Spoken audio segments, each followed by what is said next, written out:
بسم اللہ الرحمن الرحیم۔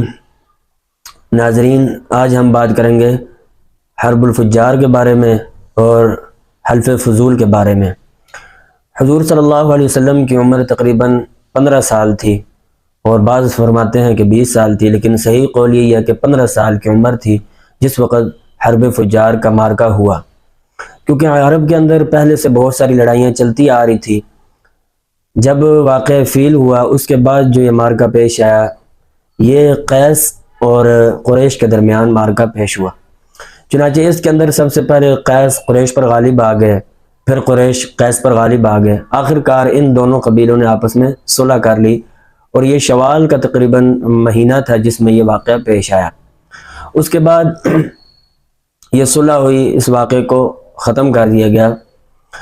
حرب فجار کا مطلب یہ ہے، اس کو حرب فجار اس لیے کہتے ہیں کیونکہ یہ مارکہ ایسے مہینے میں پیش آیا تھا جن مہینوں کے اندر لڑائی کرنا حرام سمجھا جاتا تھا، ناجائز سمجھا جاتا تھا۔ یعنی اس مہینے کے اندر لوگ آپس میں لڑتے نہیں تھے، لڑائی نہیں ہوتی تھی، جنگ نہیں ہوتی تھی، اس لیے اس کو حرب فجار کہا جاتا ہے۔ نہ کہ اس وجہ سے کہ کفار کا آپس میں مقابلہ ہوا یا مسلمانوں کا کافروں کا، نہیں، اس بنا پر اس کو حرب فجار نہیں کہتے، بلکہ اس لیے کہتے ہیں کہ یہ ایسے مہینے میں مارکہ ہوا جس مہینے میں اس وقت لڑائی کرنا حرام کہا گیا تھا۔ حرب فجار کے بعد تقریباً 1 ماہ ہی گزرا تھا، نبی علیہ السلام کی 15 سال کوئی 8 ماہ عمر تھی، تب حلف فضول کا واقعہ پیش آیا۔ حلف فضول اس کو اس لیے کہتے ہیں کہ اس کے اندر فضل بن وداعہ اور فضیل بن حارث جو ہیں، یہ حضرات اس میں شریک تھے، ان کو حلف فضول کا نام دے دیا گیا۔ اس میں ایک معاہدہ ہوا۔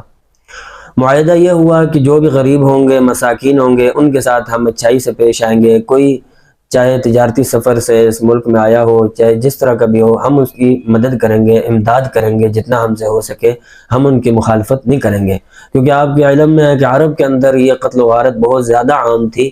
چنانچہ اس معاہدے کو اس لیے رکھا گیا، ان حضرات نے فضیل بن حارث ہو گئے، اسی طریقے سے فضل بن وداعہ، ان کو حلف فضول بھی اسی لیے انہی کی نام کی وجہ سے کہا جاتا ہے۔ چنانچہ انہوں نے معاہدہ وغیرہ کر لیا، اور اس معاہدے کے اندر یہ طے ہوا کہ کوئی بھی ہو، چاہے وہ اس ملک میں ہجرت کر کے آیا ہو، تجارت کے سفر سے آیا ہو، جس طرح بھی آیا ہو، تو ہاں کوئی غریب ہو، جس طرح کا بھی ہو، ہم اس کی مدد کریں گے، ہم اس سے گریزاں نہیں ہوں گے، جتنا ہو سکے گے اہل عرب حضرات ان کے ساتھ اچھائی والا معاملہ کریں گے، ان کی امداد کی جائے گی۔